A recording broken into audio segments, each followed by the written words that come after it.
আসসালামু আলাইকুম রহমতুল্লাহি ওবরাকাতুহ। ইন্নাল হামদুলিল্লাহ ওয়াসসালাতু ওয়াসসালামু আলা সাইয়্যিদিল মুরসালিন ওয়া আলা আলিহি ওয়া আসহাবিহি আজমাইন।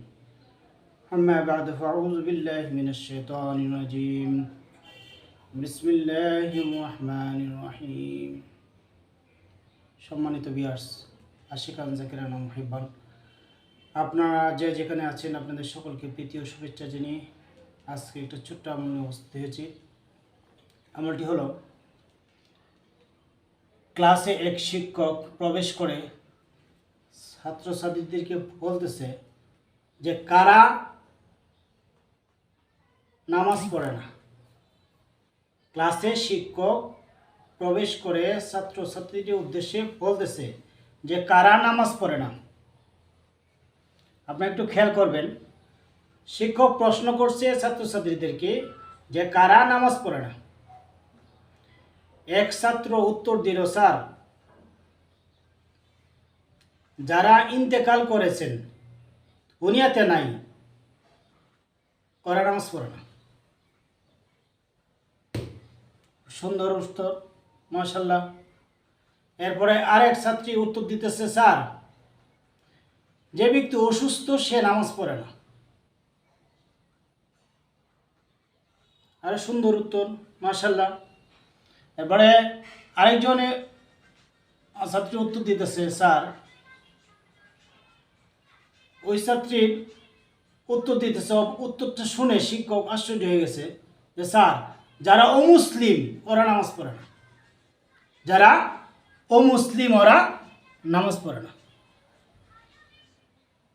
এখন এই প্রশ্ন এবং উত্তরের দিকে আমরা যদি লক্ষ্য করি, তা আল্লাহ সুবহানাহু ওয়া তাআলা আমাদেরকে অমুসলিম করে দুনিয়াতে পাঠান নাই, মুসলমান করে দুনিয়াতে পাঠাইছেন। আমরা মুসলিম না, আমরা মুসলিম, কিন্তু আমরা কি করি না? নামাজ আদায় করি না। আল্লাহর হুকুম নামাজ আদায় করতেছি না। কত বড় অবহেলা করতেছি। আর এটা কি? আল্লাহ তাআলা আমাদের কি সুস্থতা দান করছেন, কত বড় নিয়ামত। আমরা কি করতেছি না? নামাজ আদায় করতেছি না। আল্লাহর কত বড় নিয়ামত, আল্লাহর আদেশ অমান্য করতেছি সুস্থতার সহিত। যারা অসুস্থ ব্যক্তি ওরা নামাজ পড়েন না পড়লে একটা অজুহাত আছে, কিন্তু আমরা নামাজ পড়ি না, আমরা কি অজুহাত দেবো আল্লাহর কাছে? সম্মানিত ভিউয়ার্স, এরপরে আরেকটা কি উত্তর দিছিল?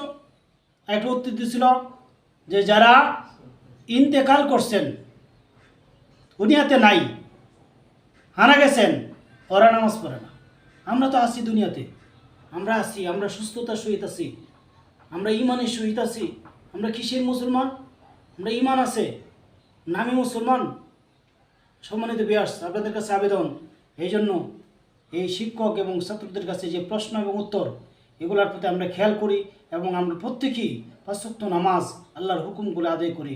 আল্লাহ সুবহানাহু ওয়া তাআলা আমাদের সকলকে ৫ ওয়াক্ত নামাজ যথাযথভাবে সঠিকভাবে আদায় করার তৌফিক দান করুন। আমিন। ওয়া আখির দাওয়ানা আনিল হামদুলিল্লাহি রাব্বিল আলামিন। সকলে সুস্থ থাকুন, সুন্দর থাকুন, এই কামনায় আজকের মতো এখানে শেষ করছি। আসসালামু আলাইকুম ওয়া রাহমাতুল্লাহি ওয়া বারাকাতুহু।